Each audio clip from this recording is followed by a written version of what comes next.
Today's episode is brought to you by White Glove Car Wash. Family owned and operated for over 40 years, White Glove's always focused on giving you the best wash possible. With a satisfaction guarantee, you know that when you leave the White Glove Car Wash, you're leaving with a car that is spick and span squeaky clean. They are now offering unlimited car wash packages, which means you can go daily if you would like to make sure that your car is always the prettiest car in the lot.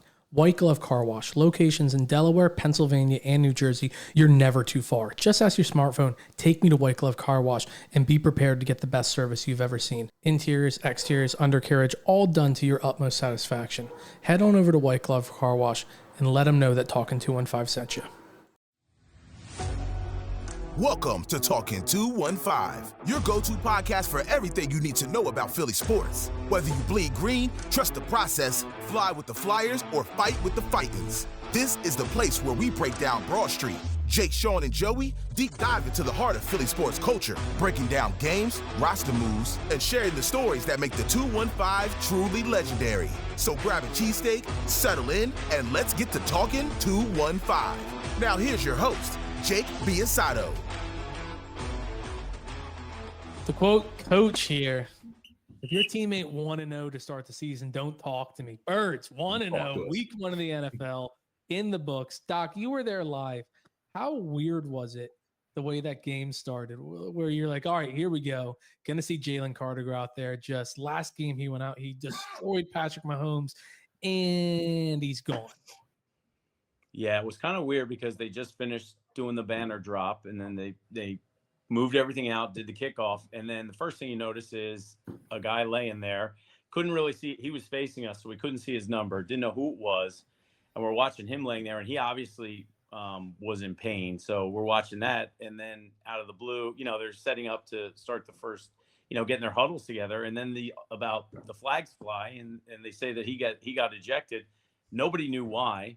They just said unsportsmanlike conduct, and he was ejected. We're like, what did he do? Because nobody was watching him. Everybody was watching the player on the ground.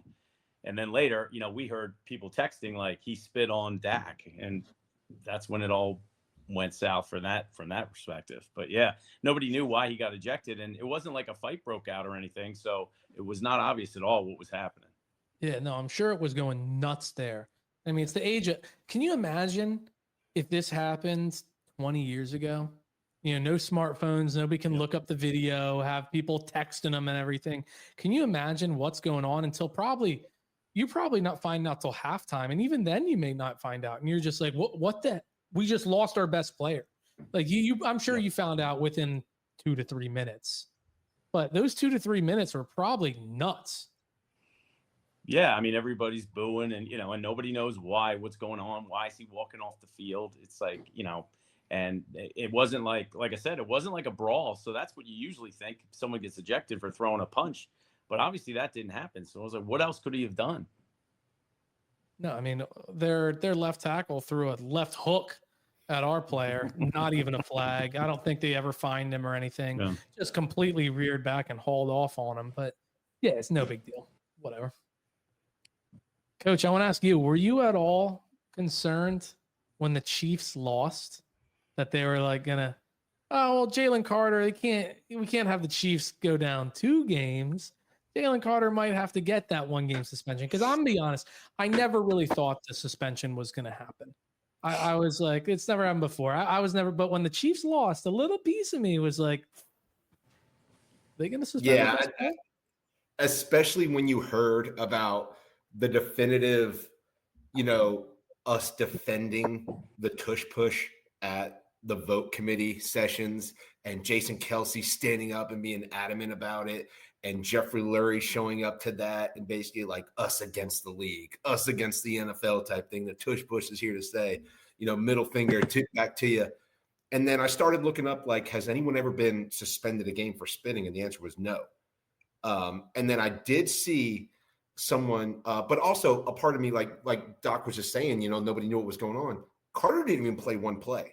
So if you want to say he's technically suspended for game 1, I mean, so you're going to suspend a guy 2 games for spitting? But like you said, Jake, but someone can open hand punch somebody on one thing and doesn't get suspended or penalized. So the Chiefs aspect did creep up in my head a little bit. just because of that, like, oh, we lost Xavier Worthy, you guys are going to lose Jalen Carter. We're trying to set a precedent. But yeah, I think once I looked it up that nobody's ever been suspended before, he missed the entire game. I was like, they can't. They just can't do it. Sean, you sitting in your living room, you see that happen, you see him ejected. What's your first reaction? I jumped up. I was leaning back, trying to stay as comfortable as possible. I jumped up out of my seat and I said, "Are you kidding me? What an idiot." I remember screaming, "What an idiot," a couple different times. There may have been some choice words in there that I can't repeat right now, but I remember, like, I could not believe that you had spent, like, as a football player, how much time is spent just like daydreaming of getting back on the field during the off season, right? Is it like the last like 2 months that you're in training camp that you're just like, dude, I can't wait to actually wreck somebody. It's going to be Cowboys week, right? I'm jacked up. Like, I've been dreaming of this, like they're going to be dropping the banner, right? And to just completely like lose your cool like that and do something unbecoming of a professional felt so like unconceivable to me in that instant. I couldn't believe it. I still, like, listen, we won the game. He's not suspended any further. I'm not saying we should discipline him any further, but I could not believe that this guy is not mature enough to hold himself back from doing that. For just like, he had the time to calmly walk over there, made the calculated decision. He thought about that. And still decided it would be a good idea to spit on the guy in front of every single ref that's officiating the game that day. Yeah, I mean, we all saw what Dak did. I mean, he spit in his direction, made a smirk and all. But I said, like, look, if you're going to do it, like, that's how you leave yourself plausible deniability. Like, nobody believes Dak's story of, oh, you see, I spit all the time, and I didn't want to spit, on my offensive lineman, so I spit over their shoulder. Like, nobody buys the story. He was trying to rile him up. We all know it was, but he did it in a way where you can be like, whoa, whoops, like, didn't see you there, my bad. You walk up and you spit on a guy's chest. Like, I got a buddy, we were watching the game. He's like, look, you punch him, you're obviously getting a penalty. You might get ejected from the game. But, like, if you run up and you just shove him real hard, you're getting unsportsmanlike. You're not getting no ejection, no chance of a suspension. And your message is way more. You're ramped up. You're not trying to just be like, oh, I'm going to get back at him. I'm going to spit right on your chest. Like, honestly, it's a classless move. I hate the Cowboys, and Dak did it. Dak did spit first. Like, let's be clear, Dak spit first, but you can't do that. You're the best player on the Eagles defense, might be the best player on the Eagles. I get it. It's week one. It's your rival. You're itching to get back out there. You're itching to just lay the hurt on somebody, and then how dare they spit at you and all of your adrenaline's pumping and everything.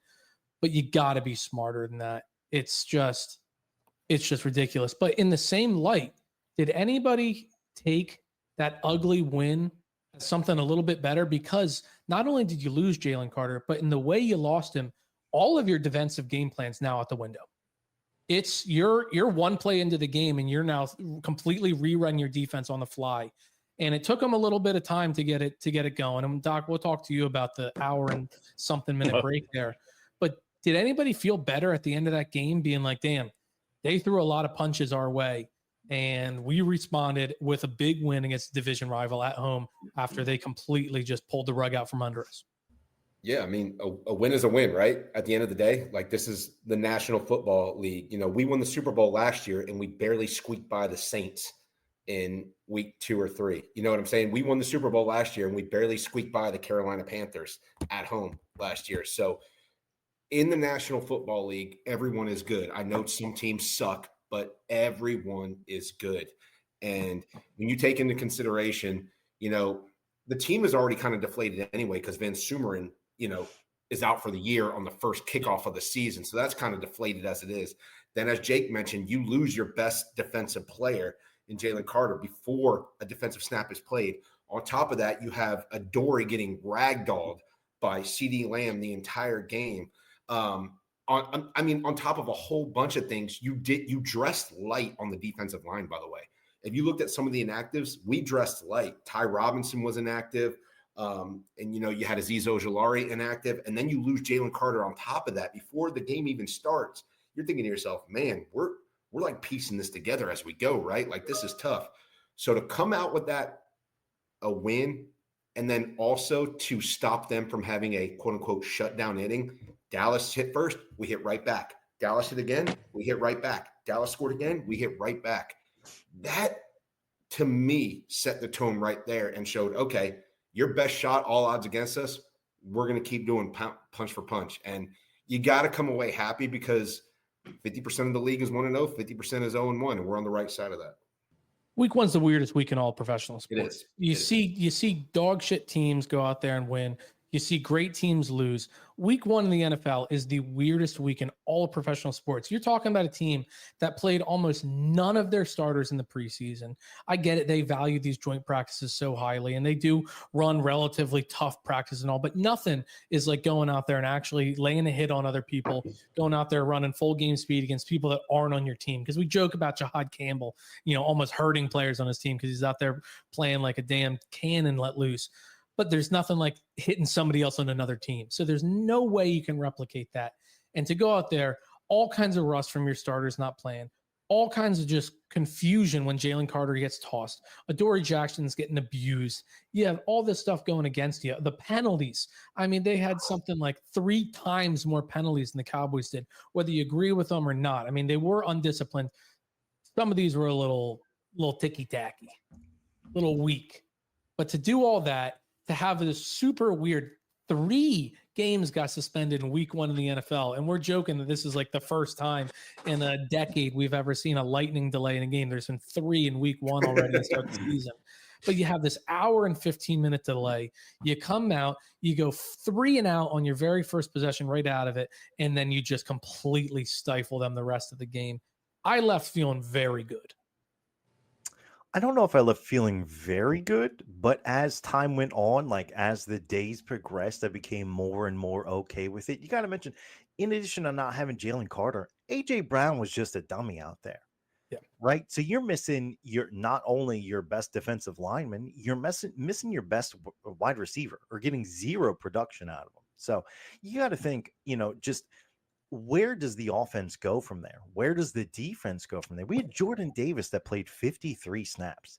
Incredible. Shout out Jordan Davis, by the way. Shout out to Jordan Davis. Shout out to Peloton, right?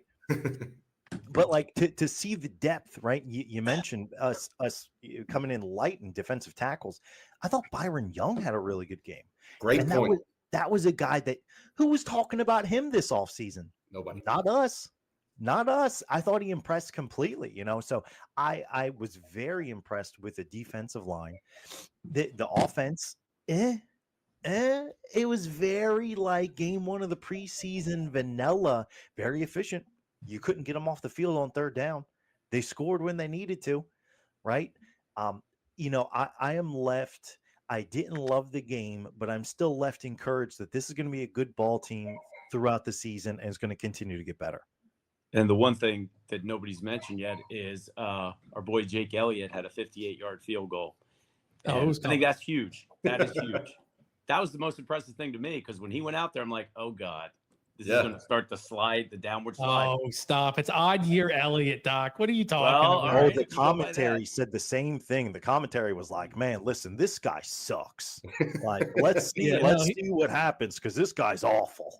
Yeah, he comes out and they're like, well, we did see him hit from 60 in warmups, but he had one of the worst seasons from 50 plus that I've seen a professional kicker have that played more than 2 games, 1 for 7. That's just atrocious. And then they kick it and it would have been good from 70. Holy cow, one of the best kicks in Jake Elliott's career. And I'm just like, come on, guys. Any of you doubted? I mean, I set the line at 57.5 for the season long. It took Jakey less than 30 minutes of game time to just say, smash that over, dumbass. Give me the you ball. Were nervous. You weren't the slightest bit nervous. Oh, come on. With everything that was going on, the Van Sumer and the Jalen Carter, the AJ Brown, you weren't the slightest bit nervous of like, all right, this is one of those games right now. I will tell you right now. I'll be honest about a lot of things. I'll tell you things I was nervous about. When Jake Elliott walked out there, I knew it was done. I had 0 doubt. You are a Jake Elliott believer. I'll give you that. It's an odd year Elliott. Are you kidding me? Did you not notice once the year flipped, He missed one kick in 2025. He was dog shit in 24. After New Year's Day, Jake Elliott was the best kicker in the NFL. Look it up. So what does that say about the playoffs Elliott this year? Mercury is in Gatorade right now. Odd year Elliott. All right. Well, Doc, the playoffs actually started in 2025, I guess, right? That's what I'm saying. Yeah. Odd year. That's what I'm saying. Odd year Elliott is the best kicker in NFL history. Well, I mean, it's a good thing because if you watch, week 1, you've seen the kickers lost 3 games. Yeah. The Falcons should have won that game. There's, 100%. Young and the Ravens Hui. and the Browns, they all lost. No way, Young Hui. No way. No way. It was away. Yeah. It was long away.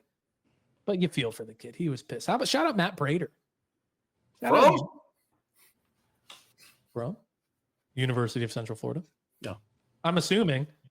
Yes. I'm going to be honest. I don't know all of my kickers' colleges. I have a Matt Prater story for Talking 215 After Dark, by the way. All right. Fair enough. Fair enough. Is this similar to the Phillies starting pitcher story that you have? It's worse than that. Oh, boy. Yeah, we'll share that after the episode. Nice. No, I was confident about him, and it's good to get the season started off that way. It's funny, though. I was talking to my girlfriend's brother. He's like, yeah, Jake Elliott's on my fantasy team. And I was like, I love Jake Elliott. But why? This is one of the most aggressive teams. Not like he's going to make most of his kicks. He's only going to take 26. Like, this is one of the most aggressive teams in football. They happened to be where they were at the 39-yard line when the clock had 3 seconds left, or when it was fourth down or whatever. Like, this is a rare scenario where he's going to have a 50-plus yard attempt. And we joked about in the preseason episode, we were like, hey, 57.5 yards, not going to be Jake Elliott's long. And we were like, he might not kick a single 50-plus yard. Like, the Eagles are going to be going for it in that gray area every time. It's so rare that it would probably have to be at halftime, because usually at the end of the game, they'll be up so much. Like, they'll just go for it to not be disrespectful to the other team. Like, in week 1, he was just like, hold my beer. Yeah. I'm going to kick it with the third leg. I mean, Jake Elliott's just the man. Special teams as a whole, I thought, was tremendous. Yeah, Braden Mann, shout out. Did you guys notice that Kevontae Turpin? I don't know if you noticed. He was pissed. Kevontae Turpin was so mad that he couldn't get his hands on one punt, because he's an all-pro returner, guys. He's an all-pro returner. And Braden Mann was like, "You're not touching this ball. I'm sorry. You can get frustrated all day. You're not touching this ball." And I think in years past, we've seen Eagles teams like, we'll just kick it to Devin Hester. We trust our units. We'll just, we'll just punt it to, Dante Hall. We trust our units. And you just have such a bad feeling. We saw it in the Super Bowl against the Chiefs, right? Kick it to Kadarius Toney. Like stuff like that. We did it couldn't even stop times. Kadarius Toney. And I'm just thinking to myself, like, Braden Mann and this special teams unit, shout out Michael Clay, who we've ripped on this show maybe 2 years ago. We ripped him. He got a shout out from Sirianni too. There was a plan. There was an absolute plan when punting that football to angle it a certain way, away from Turpin, to have our guys a certain way. Like you mentioned, the Jake Elliott kick. Charlie Hewitt is a new long snapper for us. Also didn't have any bad snaps, taken over for Rick Lovato. So I think as a whole, special teams unit looked great. Yeah, and I mean, not only to not get him the opportunity to make a return, but you can do that and just shank one, and it's a 30-yard punt where you're so focused on this has to get out of bounds, and you just shank it and get no distance on it. There was a little bit of meat left on these bones, but these were some pretty damn good coffin corner kicks where almost all of them were inside the 20, inside the 15. Like, they were damn good kicks. Absolutely. I thought he did a tremendous job all around special teams. Also, I want to ask you, Coach, and you, Sean. Doc, this is about you, so you can't really answer it. What would you say was more spot on? The Zach Wheeler Venous thoracic outlet syndrome clot prediction, or him saying Dallas Goedert's going to get 90 targets all within 5 to 8 yards of the line of scrimmage? I got to say that the Dallas Goedert call just because it came completely. I would have had no clue. I'm predicting like that's going to be his like season high for receptions, for receiving yards. Like I had no clue to be on pace for even this good of a season. I don't know who else would have. So I'm going to go. I mean, the other one, right. That's just like diagnosing a cough. Who cares? But Exactly. He was who could have lucky saw that anyway. coming? Yeah. I'll go the opposite way. I think Doc with the Wheeler thing. I think the way the Phillies released it, they said something like shoulder inflammation at first. Oh, he's just going on the IL. He's got some shoulder soreness. It's whatever. And then we did an emergency pod with Doc and Jake. And Jake was texting us saying, guys, you might want to listen to this one. And then all of a sudden we were responding back, please let Doc be bad at his job. I really hope that Doc's on the sauce tonight and just has no clue what he's talking about. But he nailed it. And we were one of the first to kind of report that thanks to Doc. So I was like, it was an amazing call, but also one that I didn't want to hear, Yeah. No, I mean, you spot on both of them. But Dallas Goedert, I mean, we both kind of were like, this could be a big DG game. They're focused so heavily on Saquon, AJ, Devontae, that Dallas Goedert could be that guy that's lost in the sauce. And you saw him just early and often go to that well, and it never ran dry. It was just such a clutch. And obviously, we're going to talk a lot more about it.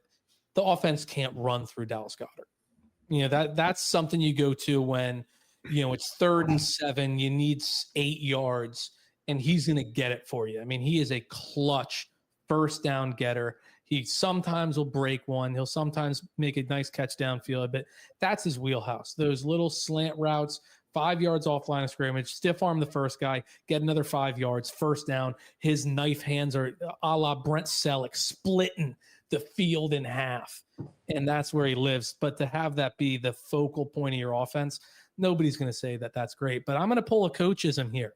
If you were to tell me that A.J. Brown didn't get a target until the 4th quarter and ended the game with less than 10 yards, that Devontae Smith had under 20 yards, that Saquon Barkley had less than 100 yards, that Jalen Hurts only threw the ball 8 yards past the line of scrimmage one time, and that the Eagles only scored, 3 points in the second half, and that they won, I would have told you were insane. Yeah. But there it is. Oh, and you lose Jalen Carter. If you were to tell me all these things and you'd say, hey, how do you think the game went? I'd be like, damn, they lost their banner drop ceremony. But to have A.J. Brown go 1 catch, the lowest amount of his NFL career, to have Smitty be a pretty big non-factor, to have Saquon relatively be contained, to have Jalen Carter get tossed before he even sees a defensive snap, and to have the Birds go out there and be victorious after allowing scores in their first 2 straight defensive possessions. That's all positives to me. I got to say, I do think that this Eagles team can very well, or does a very good job of kind of like the dink and dunk, move the chain style of like this team really likes winning the time of possession and just kicking your teeth in throughout the game. So I can see an offense, maybe not running through Dallas Goedert, but like I can see him being like the second option who consistently kind of leads the team in targets. It's with A.J. Brown out. I don't know where Devontae Smith was most of the time. You can see an offense where he only ends up with 2 or 3 receptions for 110 yards, right? Being kind of that deep threat.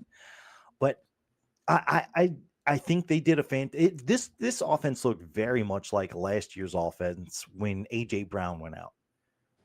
Right? It was very much, okay, well, listen, those stats, none of these stats are going to look great other than time of possession.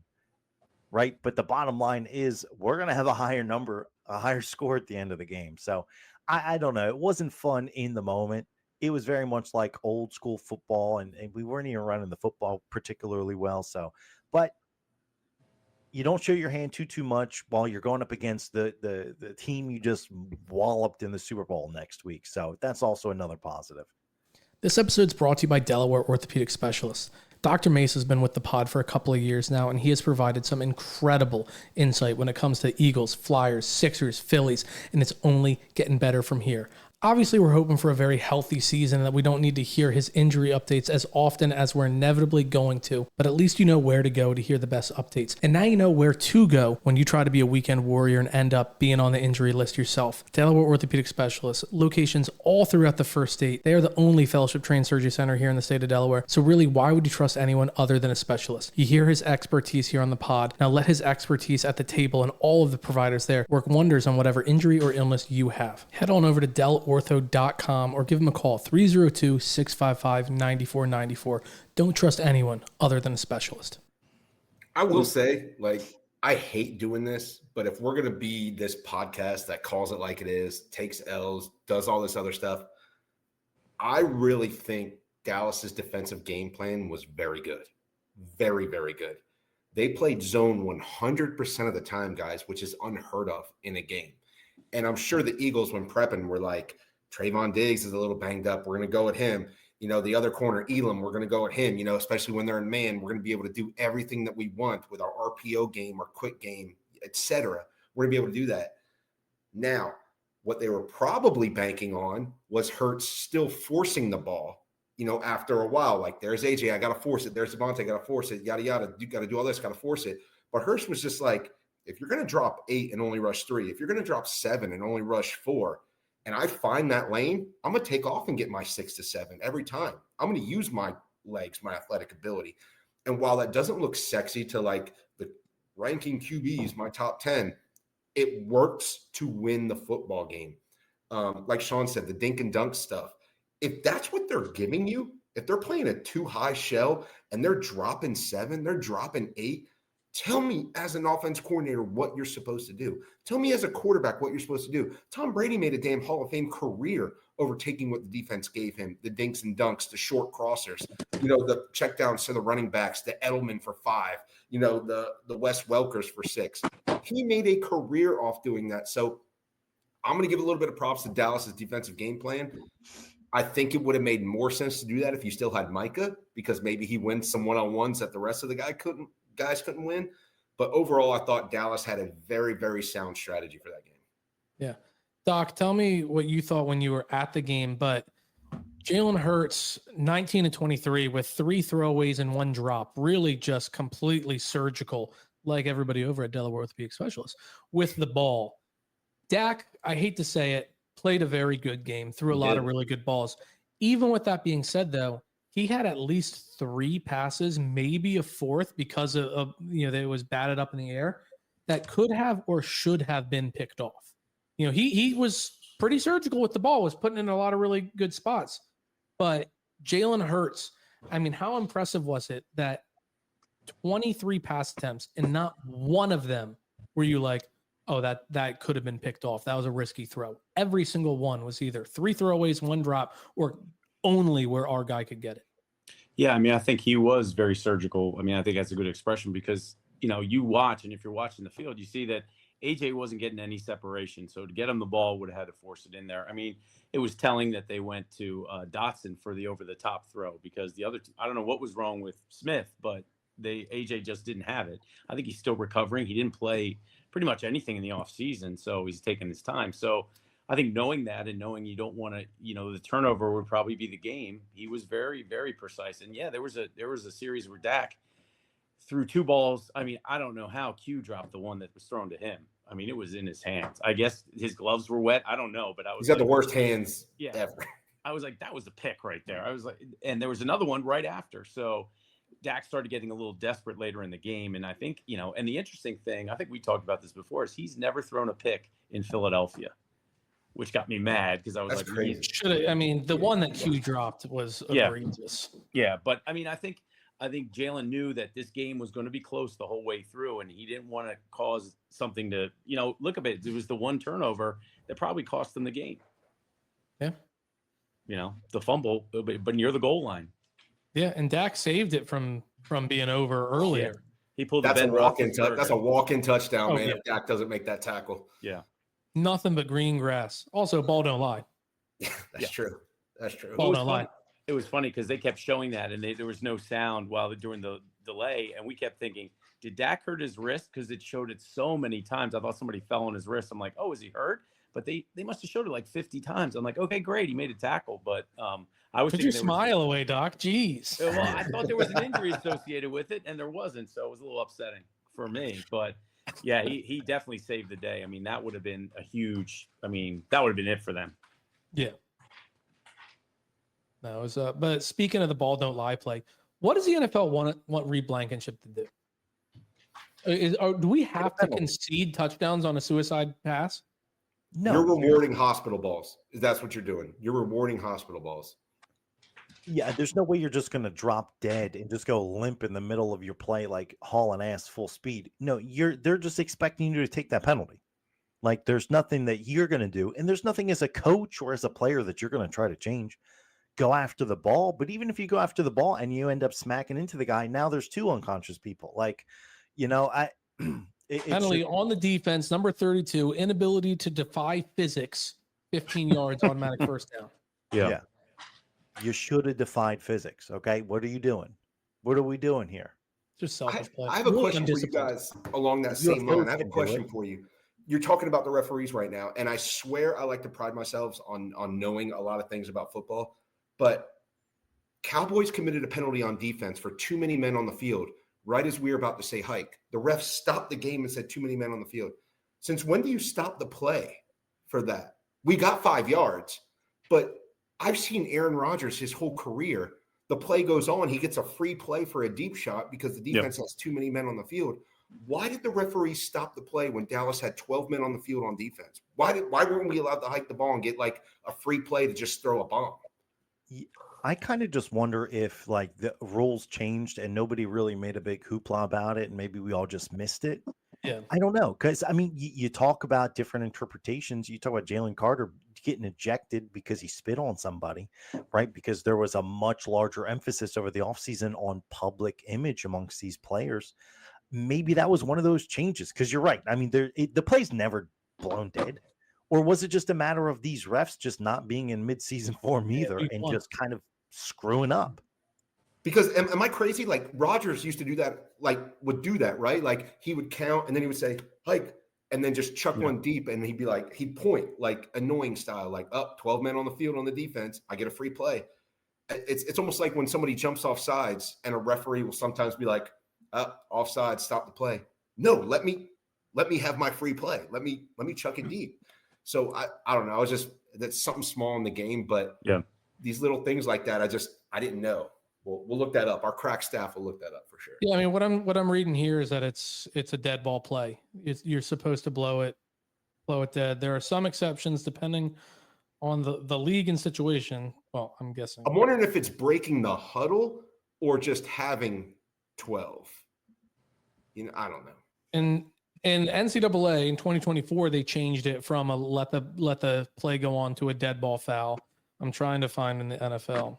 And a loophole in the NFL rulebook allows some plays to occur with 12 men on the field, but the NFL has rules in place to prevent time-killing loopholes from being exploited. I don't understand. It says NFL. It's like, like at the end of the Ohio State and Oregon game. I don't know. Sounds like it's up in the air. But yeah, no, it would have been nice to get a little free play there. You got to love a free play. Got to. Got to love free play. Offensive line play. How do we feel about that?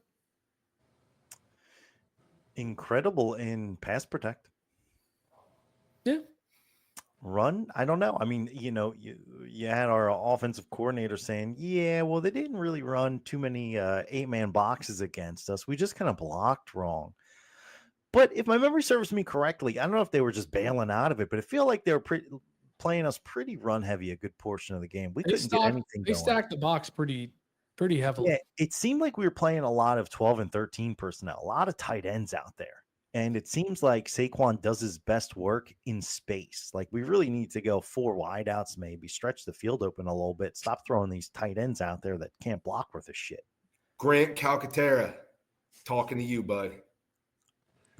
Well, the one positive is you didn't hear, Tyler Steen getting any flags. I mean, I thought he did a great job. Tyler Steen was probably one of the best offensive linemen that was out there.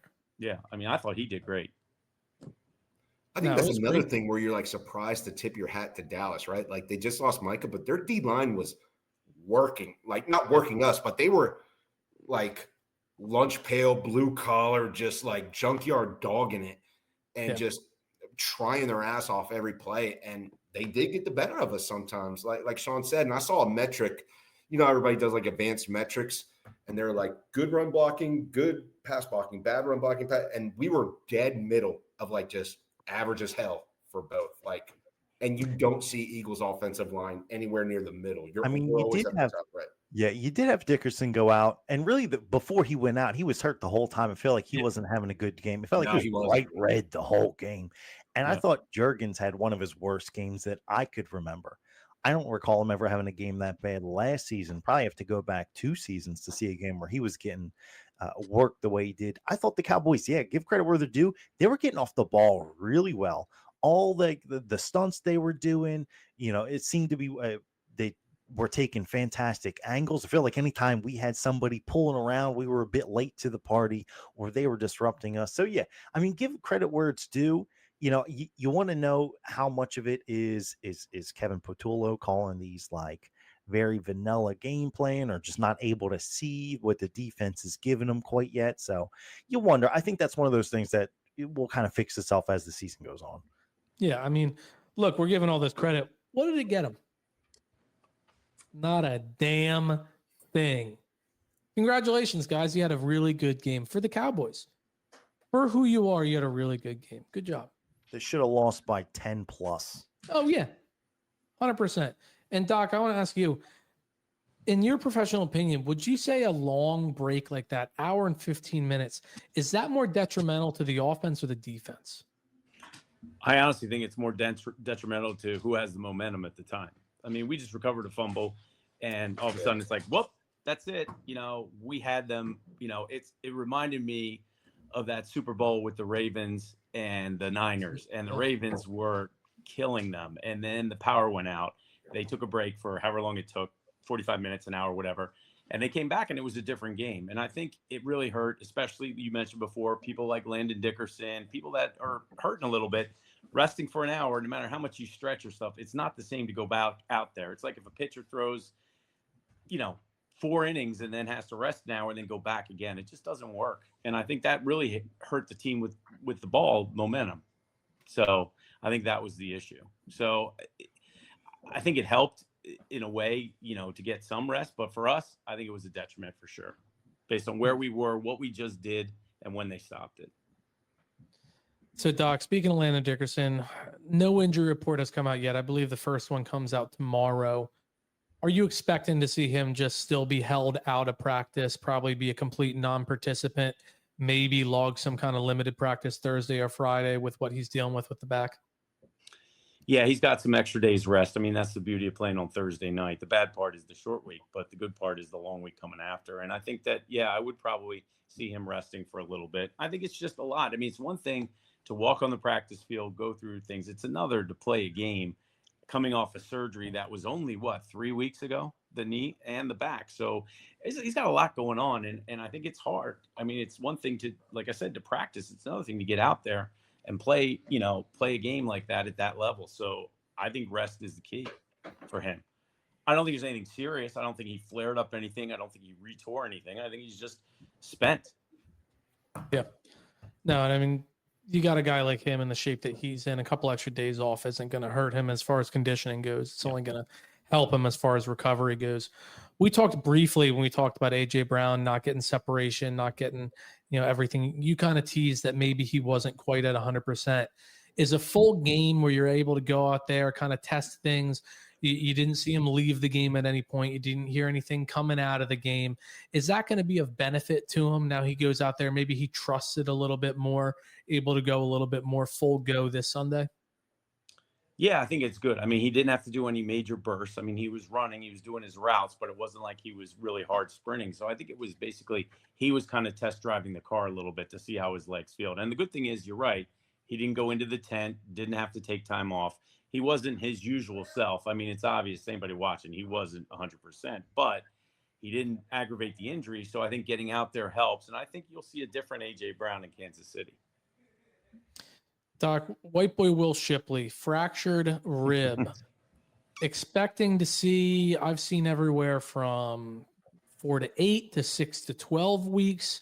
We're going to see him on the IR here in the next day or so. And then what is your guess on timeline that he might be back? I would say it's probably 6 weeks minimum. Then wearing a flak jacket for the rest of at least for probably another 4 weeks after that. I mean, it's position based. He's getting a lot of hits. It's going to hurt like heck. So I think 6 weeks. Fair enough. When he does come back, other than wearing the flak jacket, is it more of just a grit your teeth and bear it kind of thing, like a pain management thing? It's not going to actually have him running slower or doing, affecting his game other than just his ability to manage that pain? No, I think once the fracture's healed, he'll be fine. I think it's just, it's one of those things where you try to push him too soon. It's going to flare up. It could re-break if you get him too early. So the best thing to do is make sure it's healed and then let him run. But I think as far as his ability to perform, once it's healed, he should be fine. Ben Van patellar tendon rupture. Is that what I saw? Yep. Yeah. So that's the same thing that we were dealing with Nakobe Dean. You were saying if you had to pick that or an Achilles, you'd take an Achilles over patellar tendon. Pretty yep. Significant injury. Yeah, I think so. And he's coming off, I think he's coming off an ACL, right? He had an injury. Yeah. I don't know if it's the same knee as his ACL, which would be interesting because typically when they do an ACL, they use the patellar tendon as the new graft. So it'd be interesting to see if it was the same side, because that would be not a typical patellar tendon rupture. And I don't know. I feel for him so much. I feel for him so much, man. Yeah. Oh yeah. Tough. No, I'm looking it up now. Guys, you got any other injuries either on the Birds, the Phils, on any of your fantasy teams? Doc, have you I don't know how much you keep up or have seen with the 49ers, but it seems like for the last 3 years now, every single person on their team suffers like an IR injury, whether it be, I think they went through like 4 running backs and 5 wide receivers during the offseason. Kittle just got hurt. Purdy's dealing with, I know like shoulder and bone stuff is different than soft tissue, but can you as a medical professional question a team's training staff when you see that bulk, that large of something in one team? Well, I think there's always an element of, bad luck with these things. I don't think necessarily. I think for the most part, most training staffs are very similar. I don't think there's anyone that's like light years above the other, but I do think there are some that snake bit. I mean, there was a whole change of philosophy with the medical staff here. They felt that there were some injuries, and I don't know if that's justified or not, but it does seem that certain, you get these certain injury bugs, and it could be a variety of issues, how they train, and it could be individual too. It may not be the staff that's responsible, but you got to hold them to the fire and say, look, this is the regimen. And I think at the professional level, most of the athletes are compliant. But yeah, when you see a rash of injuries, you got to question everything, right? Yeah. You got to question everything. So I'm sorry, there's a timeout. Yeah, timeout. Kyle Schwarber, the big 5-0. Oh, fantastic. His 50th home run of the season, most of his career, got the monkey off of his back. 3-run shot to put the Phils up 7-1 against the filthy, dirty, rotten Mets. He's just go up in that price tag. I heard Elliott Shore Parks today say, I think it was ESP. Yeah. I don't know who it was. It was some bozo on WFP. Like, yeah, I think the Phillies made a really smart move not paying him. You see the slump he's coming into when he's getting to the real nitty gritty part of the season. You got to see if he just carries this slump through the postseason. I mean, there's a chance that his value is just going to plummet. Like, you are the biggest fucking idiot. and biggest, I mean, the smallest. I'm a little guy, and Elliot, you're tiny. Yeah, I don't see in any universe where his season is going to make his payday any less. I mean, kudos to him. I mean, he did the Joe Flacco thing. He bet on himself. Yeah. All right, JT's up to bat. Let's all hope for my parlay. JT gets a hit. That's all I need. Just a little JT hit. Probably his last at bat of the game. Let's hope that he gets a nice little knock here. But Doc, I looked it up. It was the same knee as the ACL repair. Ooh. That's tough because typically they do a patellar tendon, in athletes, they do a patellar tendon graft. And that means that patellar tendon's already been compromised by the graft. So it's a little dicey. And the recovery, even though we talked about Kobe Dean being 6 months or what have you, this may even be longer based on the fact that he previously had surgery on that knee. Wow. So like I said, I truly feel sorry for him in terms of his luck with these sort of things. And you talk about injuries. I mean, like that was the opening kickoff. I mean, it's brutal. JT grounded out my parlay loss. This is all meaningless. Doc, you think there's any chance that that's a career ender? It could be. I mean, I hope not. He's young, but I mean, it's tough. It's a lot of damage to a tight group of ligaments. To one area, Yeah. So it all depends on I mean, they have ways to try to fortify it, try to get it as strong as possible. But at the end of the day, you already have a compromised tendon that's injured again. And it's a tough injury. And you're talking about a fullback and a third string linebacker. You're not talking about a guy that probably has a million teams knocking at the door to sign him. They see a guy with this much damage to the knee. It's going to be a lot of prove it. I'm hoping that the Eagles can bring him back and he has the opportunity to go out there and show that he still has something next season, that this doesn't just completely shelf it for him. Because he's a guy that always left it all out on the field. Knew that every snap he got was a gift because he wasn't a starter. He was out there fighting for everything he could have. And he's just, a true Philadelphia athlete and true Philadelphia Eagle. So, you feel for him and you hope that this isn't it for him. But that's some serious damage. That's a lot of damage. Yeah. True. Yeah. Hopefully Sean will come back here in a moment. Looks like we lost Sean here a bit ago. Speaking of offensive line, running back, I mean, we were speaking of it a little bit. At some point tonight, we were speaking of them. Howie Roseman trading for Tank Bigsby from Jacksonville, Florida. Not University of Central Florida, but or from Coach's neck of the woods. Coach, you probably hear a lot of people talk about him. What's the general consensus coming out of Jacksonville with them losing a young, up-and-coming running back? Honestly, it was just they kind of had somewhat of an embarrassment of riches at running back. They really liked Bayshell Tootin out of Virginia Tech, who ran a 4.3. What a football name. Bayshell Tootin. He ran a 4.3 out of Virginia Tech, somebody they really like. They dressed 4 running backs and played all 4 on Sunday. ETN is the starter there. If Liam Cohn, the new head coach there, who just came from Tampa, was the OC, kind of ran a 2 running back system somewhat. You look at Rashad White and Bucky Irving and the success that they had there. So there's going to be a lot of mouths to feed, a lot of guys getting involved. And I think this is your. And we lost Coach. So, these wandering lightning storms. I'm telling you, we're having week 1 issues, week 1 suspensions, delays all throughout. Doc, do you think that there's anything to the whole change to the kickoff rule that not only was Will Shipley one of our main kick returners, but Tank Bigsby is known to be a pretty electric kick returner, and they've got this whole new kickoff return where you're going to see 5-6 kickoffs every week. As we're adding Coach back on. Coach, I was asking Doc, do you think that any part of the new kickoff rule played into getting Tank Bigsby? Because not only did we lose Will Shipley, who is a kick returner for us, but Tank Bigsby is a pretty well-known, pretty good kick returner. Yeah, I kind of called BS on that from the beginning, just because is it a plus that he's good at kick returning? Absolutely.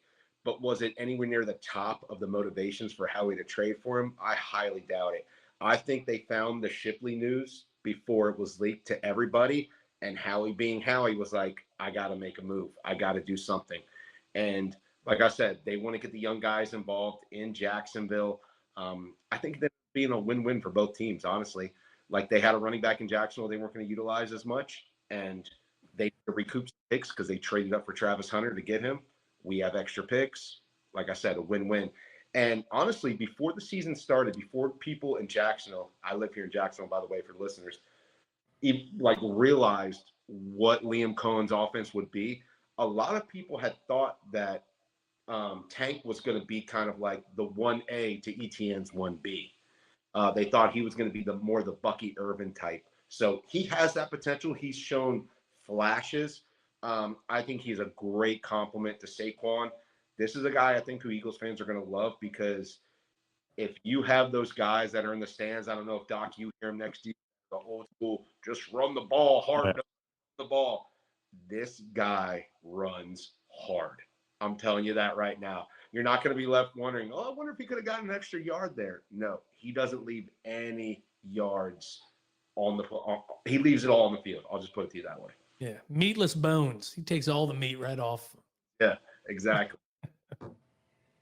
Yeah, no, it's interesting. It's you head into this season, and I was never really – I was concerned about cornerback too, but I was like, they've got 15 picks next year's draft. Like, there's no world in which they don't trade a third-round pick to get a really solid cornerback.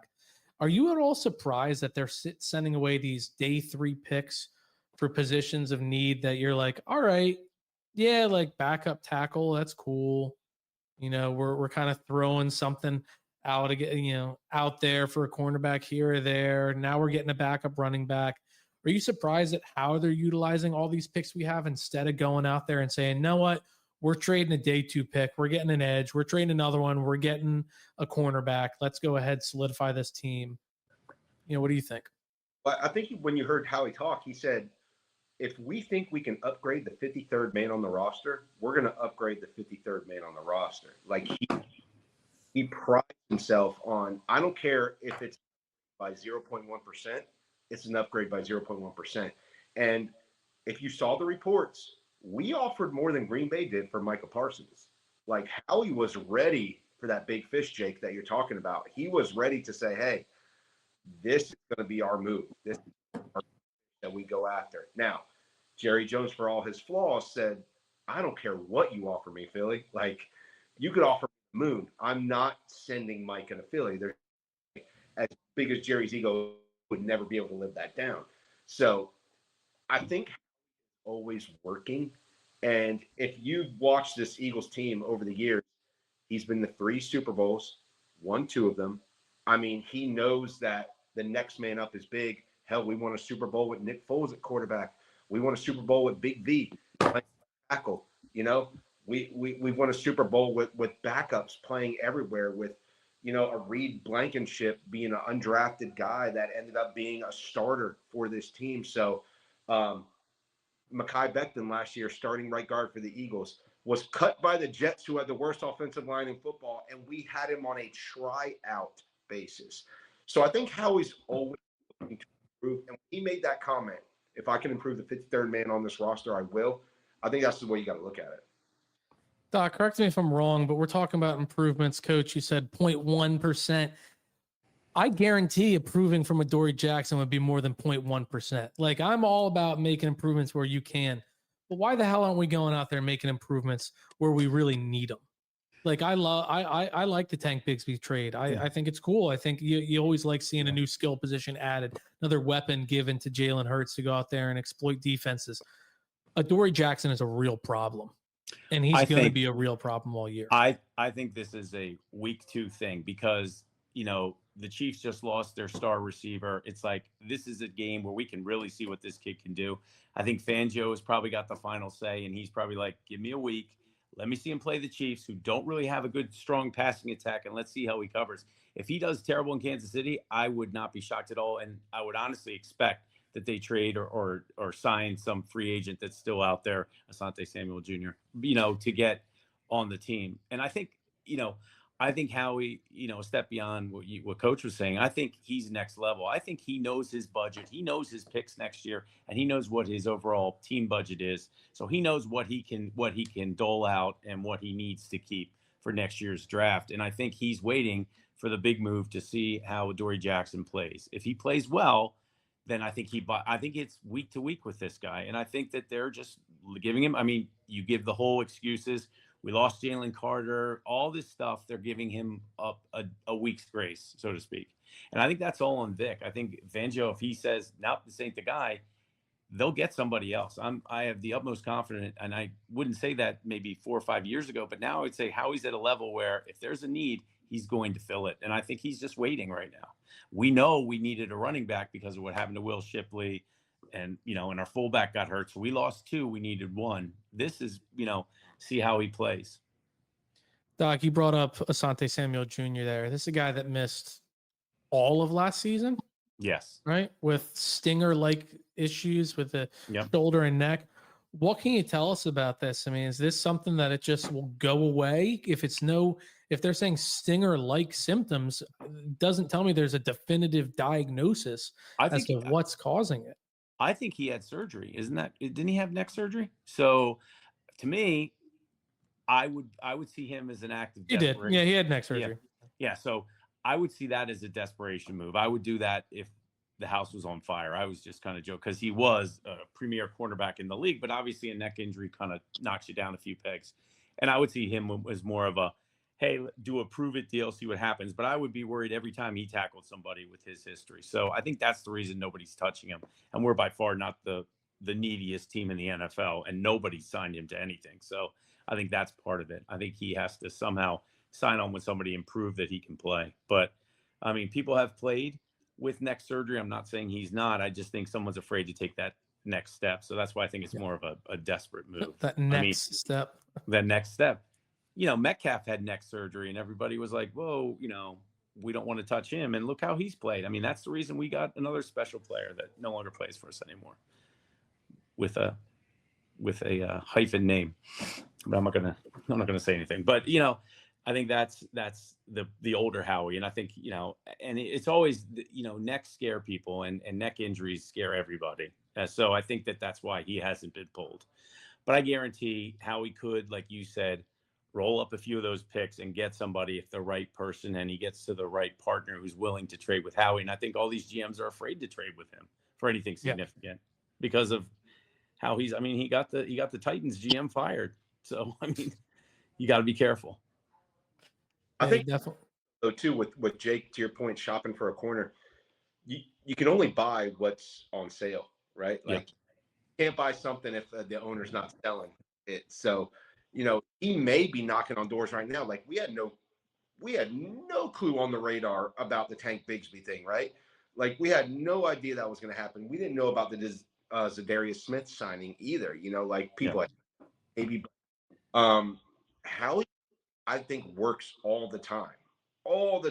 And if we're talking about it here on Talking 215, Vic and Howie and all those guys and Christian Parker are talking about Adoree Jackson and what he's looked like. They brought in Mike Hilton for a tryout, things like that. But I think Doc's willing to sell around the deadline. To Doc's point, it's week 2, so nobody's eliminated from the playoffs. So you're not going to be really eager to get rid of pretty good corner if you feel like you're still in the mix. Miami might. Well, that's but that's Vic's old team, and I don't think he wants anybody from that defense. How about that though, Doc? Like, those guys get on Vic on the way out, and then look what happened to them since Vic left, and look what happened to us since Vic arrived. It just shows you that Miami South Beach lifestyle sometimes, where you just want to kick your feet up, collect your contract and your paycheck, and you come to Philly and it's like, hey, like, I want to, like, we got guys that want to win. Coach me hard.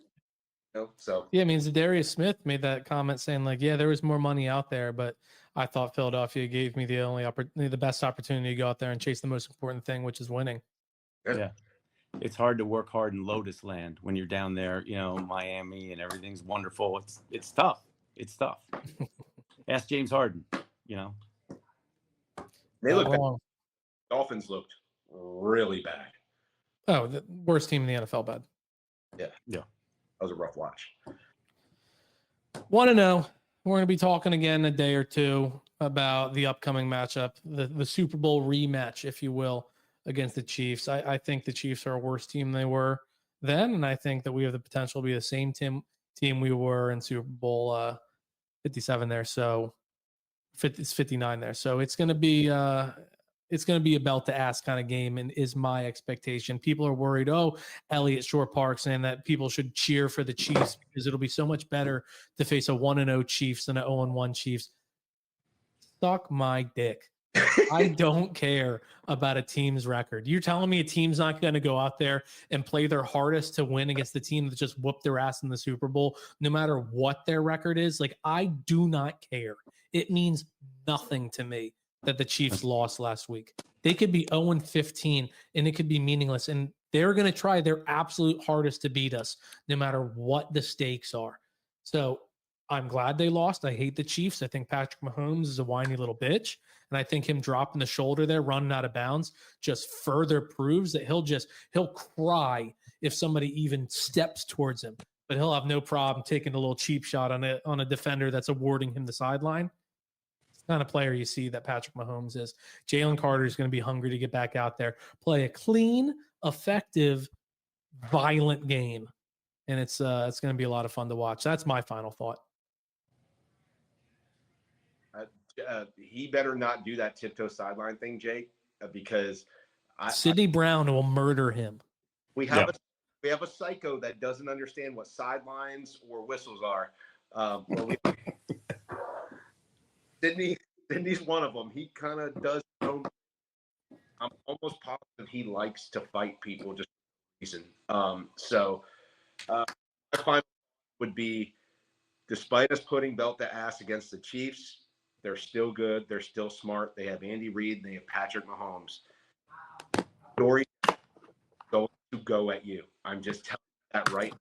Going to go at you. So, Vic, you got your work cut out for you. I know they're not worthy, but I need to see a Vic Fangio masterclass again.